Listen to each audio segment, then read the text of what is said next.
நேயர்கள் அனைவருக்கும் வணக்கம். சக்தி ஜோதிடம் வழியாக உங்களை சந்திப்பது உங்கள் வழிகாட்டி ஜோதிடர் கண்ணன்.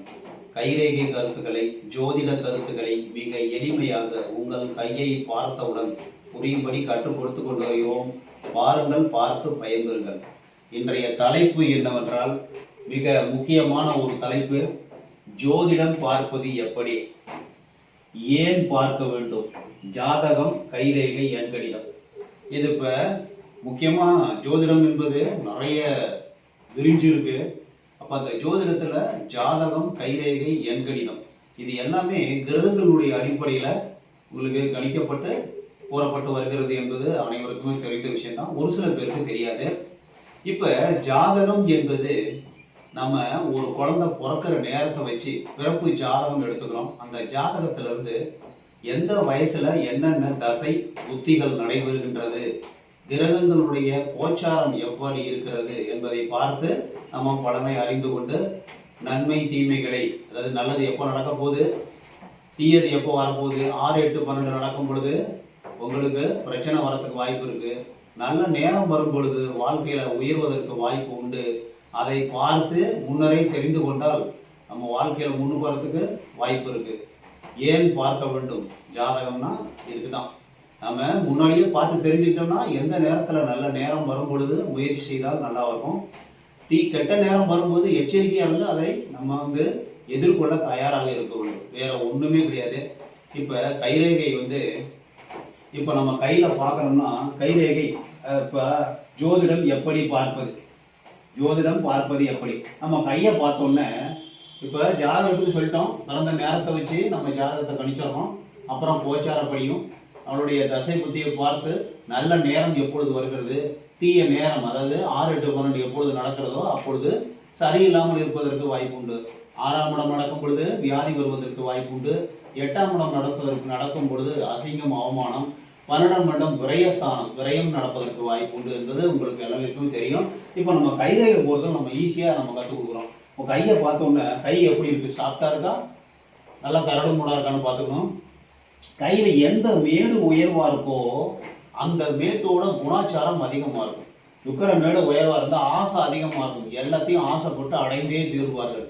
அதே மாதிரி குரு மேடு உயர்வாக இருந்ததுன்னா அதிகாரமுள்ள ஒரு பதவிக்கு ஆசைப்படுவார்கள். சனி மேடு உயர்வாக இருந்தால் வேலை செஞ்சு வாழ்க்கையில் முன்னுக்கு வந்துடுவாங்க. சூரிய மேடு உயர்வாக இருந்ததுன்னா புகழுக்காக வேண்டி அடைவார்கள். புதன் மேடு உயர்வாக இருந்ததுன்னா வியாபார ரீதியாக எல்லாத்துக்குமே பணம் வேணும், வியாபாரம் தான் வாழ்க்கையில் முக்கியமாக நினைப்பாங்க. அதாவது செவ்வாய் மேடு உயர்வாக இருந்தால் சேவை, நிலபலம், சொத்து பத்து மூலமாக வாழ்வில் உயர்வார்கள்.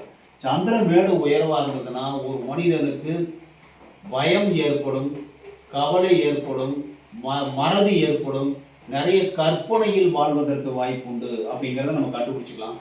எந்த மேடு உயர்வாக இருக்கோ, எந்தெந்த மேடு உயர்வாக இருக்கோ, இப்போ கைரேகையில் எந்தெந்த மேடு உயர்வாக இருக்கோ ஜாதகத்தை பொறுத்தவரை ஒரு குழந்தைக்கு எடுத்துக்கிட்டோம்னா அந்த ஜாதகத்திலையும் அதே மாதிரி அந்த கிரகம் இப்போ சுக்கிரன் உயர்வாக இருக்காரு, கையில் சுக்கிரன் உயர்வாக இருக்குன்னா அவங்க ஜாதகத்திலையும் சுக்கிரன் நல்லது செய்வதற்கு தயாராக இருப்பார், உயர்வாக இருப்பார் அப்படிங்கிறத நம்ம தெரிஞ்சுக்கலாம். கைரேகை என்பது மேடுகள் என்பது கிரகங்களுடைய நிலையை காண்பிக்கிறது.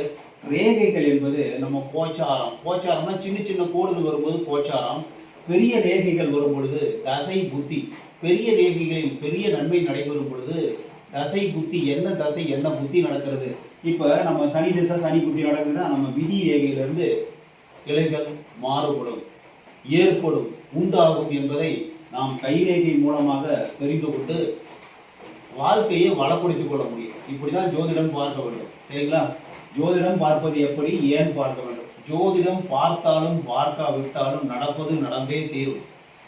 இருந்தாலும் நாம் பார்த்தால் நன்மை நடைபெறும் வயதில் ஒரு தட்டில் சாப்பாடு வருது, ஒரு 5 நிமிஷம் நமக்கு பதார்த்தத்தோட நல்ல ஒரு பதார்த்தத்தோட சாப்பாடு வருது, அதை நம்ம எடுத்துக்கலன்னா அது திரும்ப போயிடும். அந்த நேரம் வரும் பொழுது நல்லது நடப்பதற்கு வாய்ப்பு உண்டு. அந்த நேரத்தில் முயற்சி செய்கிறவங்க வாழ்க்கையில் முன்னுக்கு வந்துடுவாங்க. ஒரு நேரத்தில் 2 குழந்தை பிறக்குதுன்னா 2 குழந்தையும் வாழ்க்கையில் முன்னுக்கு வரதில்லை. ஒரு குழந்தை வாழ்க்கையில் முன்னுக்கு வந்துடுது, ஒரு குழந்தை கஷ்டப்படுது. காரணம் என்னன்னா அவருடைய கர்மா ஒன்று, 2வது முயற்சி செய்யாது. அந்த நேரத்தில் முயற்சி பண்ணிக்கிட்டே இருப்பாங்க, வாழ்க்கையில் முன்னுக்கு வந்துடுறாங்க.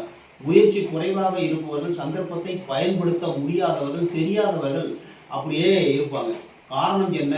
அவருடைய கர்ம வினை தடுப்பதற்கு வாய்ப்பு உண்டு.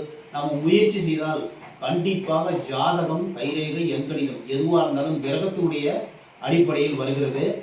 அந்த நல்ல நேரம் வரும் பொழுது முயற்சி செய்தால் வாழ்வில் உயர முடியும். கெட்ட நேரம் வரும் பொழுது நாம் எச்சரிக்கையாக இருந்து கொண்டால் அதிலிருந்து தப்பித்துக் கொள்ள வழியை காணலாம் என்பதை கூறி மற்றும் ஒரு சிறப்பான காணொளியில் உங்களை சந்திக்கும் வரை உங்கள் வழிகாட்டி ஜோதிடர் கண்ணன். வணக்கம்.